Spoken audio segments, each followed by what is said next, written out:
आगे बढ़ने से पहले मैं आपको एक ग्राफ दिखाना चाह रहा हूं, पीटी का सॉल्यूशन रिप्रेजेंट करना और वहां पे पोल होमवर्क दिया है, बिल्कुल सही होमवर्क दिया है तो डिस्कस करेंगे ना भाई, किसने मना किया है। एक आगे बढ़ने से पहले मैं आपको एक ग्राफ दिखाना चाह रहा हूं, मार्स या रैंक। मार्स पे चले गए हैं भैया। अरे ये मार्स नहीं है भाई, मार्क्स है। ठीक है, बड़ा ही इंपॉर्टेंट ग्राफ है और आई होप आप सभी इस ग्राफ को बड़ा सीरियसली लेंगे। और ये आपको बताएगा, ये ग्राफ बनाना नहीं है, सिर्फ तुम्हारे लिए एक मोटिवेशनल डोज है। It is a marathon not a sprint. जो आईआईटी जेईई की जर्नी है ना, वो एक मैराथन है।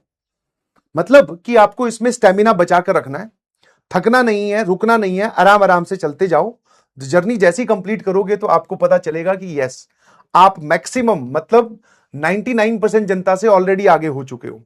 अब आपका कंपटीशन सिर्फ 1% जनता से बचेगा अगर आप जर्नी कंप्लीट करते हो तो। ठीक है, और सर इधर हमारी मार्क्स या फिर रैंक और इस तरफ हमारी स्ट्रगल या फिर हार्डवर्क। सर मैं मेहनत तो बहुत कर रहा हूं, बट अभी आप देखोगे कि आप जो है, तुम्हारा एक्सपेक्टेशन क्या है। सर हमारा एक्सपेक्टेशन ये होना चाहिए या ये है कि जितनी हम हार्डवर्क करें उतने हमारी मार्क्स आते जाएं। मतलब सीधा सीधा हमारा एक्सपेक्टेशन ये वाली लाइन है कि जैसे जैसे हम हार्डवर्क बढ़ाएं वैसे वैसे हमारी रैंक बढ़ेगी। बट ये तुम्हारी एक्सपेक्टेशन वाली लाइन है, ऐसा नहीं होता है। अब मैं रियलिटी की बात करता हूं कि व्हाट इज रियलिटी। रियलिटी में काफी दिन ऐसा होगा कि तुम मेहनत तो बहुत कर रहे हो, जो काम बोला सब कर रहे हो, बट आपके उस प्रपोर्शन में मार्क्स नहीं बढ़ रहे। तो मार्क्स एक पॉइंट के बाद में बढ़ने स्टार्ट होंगे।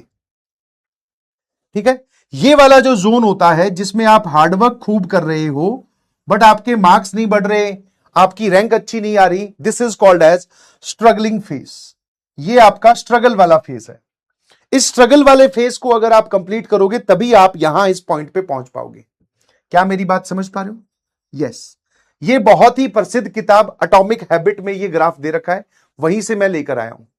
ठीक है ना। तो ये जो तुम्हारी एक्सपेक्टेशन है कि सर जितना हार्डवर्क किया उतने मार्क्स आने चाहिए, ये ऐसा नहीं होता। थोड़े दिन ये ग्राफ एकदम इसी के ही पास पास चलता है। मतलब हार्डवर्क खूब कर रहे हैं लेकिन मार्क्स नहीं बढ़ रहे सर, रैंक नहीं बढ़ रही सर, पेपर में नंबर नहीं आ रहे सर, क्वेश्चन नहीं सॉल्व हो रहे सर। तो जो बच्चा इस स्ट्रगलिंग फेज को पार करेगा धीरे धीरे उसको इंप्रूवमेंट दिखाई देगा। स्ट्रगलिंग फेज मतलब ये वाला फेज जो है आपका, क्वेश्चन ना सॉल्व होने वाला, क्वेश्चन में मार्क्स नहीं आने वाला, पेपर में मार्क्स नहीं आने वाला, है ना। ये जो फेज है अगर आप इसको पार कर लोगे तो आप यहां तक जरूर पहुंचोगे। फिर आपको अपने आप में इंप्रूवमेंट दिखाई देगा और जो तुम्हारी एक्सपेक्टेशन थी, जितनी तुम सोच रहे थे, तुम उसको भी सरपास कर जाओगे, क्लियर कर जाओगे।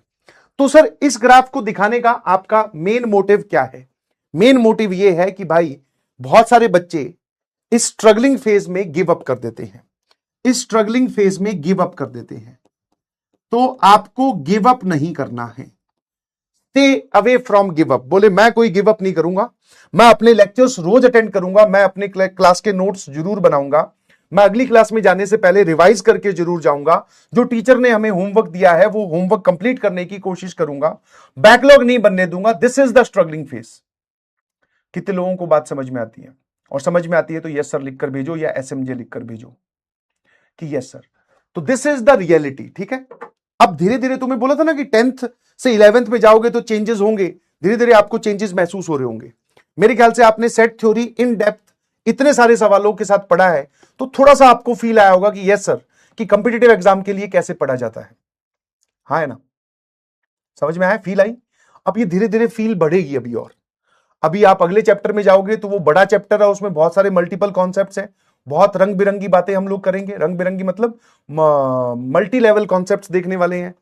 एक सवाल में मल्टीपल कॉन्सेप्ट्स लग रहे होंगे, वो क्वेश्चंस भी देखेंगे। ठीक है, और भी क्वेश्चंस हम सॉल्व करेंगे, इनइक्वालिटी देखेंगे, बहुत सारी चीजें हम देखेंगे। तो हो सकता है आगे आने वाली सिचुएशन आपके लिए थोड़ी डिफिकल्ट हो जाए, बट जब भी डिफिकल्ट हो और तुम्हारा मन करे गिव अप करने का, तो इस मेरी सेंटेंस को, इस पिक्चर को, इस ग्राफ को याद कर लीजिएगा कि भाई मुझे जैसे तैसे ये स्ट्रगलिंग फेज कंप्लीट करना है, उसके बाद में मुझ में भी इंप्रूवमेंट आएगा, मेरे भी क्वेश्चन सॉल्व होने लगेंगे और मेरे भी मार्क्स आएंगे। और मैं भी आईआईटीएन बनूंगा। समझे? बस ये छोटी सी बात मैं आपको समझाना चाह रहा हूं। आई होप इतनी सी बात आप समझते हैं। एंजॉय करते हुए पढ़ाई करनी है भाई, बिल्कुल परेशान नहीं होना है। कुछ लोग सोचते हैं कि आईआईटी जेईई प्रिपरेशन का मतलब है कि जब हम लैपटॉप या कंप्यूटर के सामने बैठे या स्टडी टेबल पे बैठे तो हमारा माथा ऐसा होना चाहिए। बोले क्या हो गया? बोले आईआईटी जेईई की प्रिपरेशन कर रहा हूं। तो बोले ऐसे क्यों मुंह बना रखा है? बोले सीरियस हूं ना। भाई सीरियस, सीरियस ऐसे नहीं, सीरियस अपने काम के लिए होना है, और जो कि खुश रह के भी होया जा सकता है ना? यस।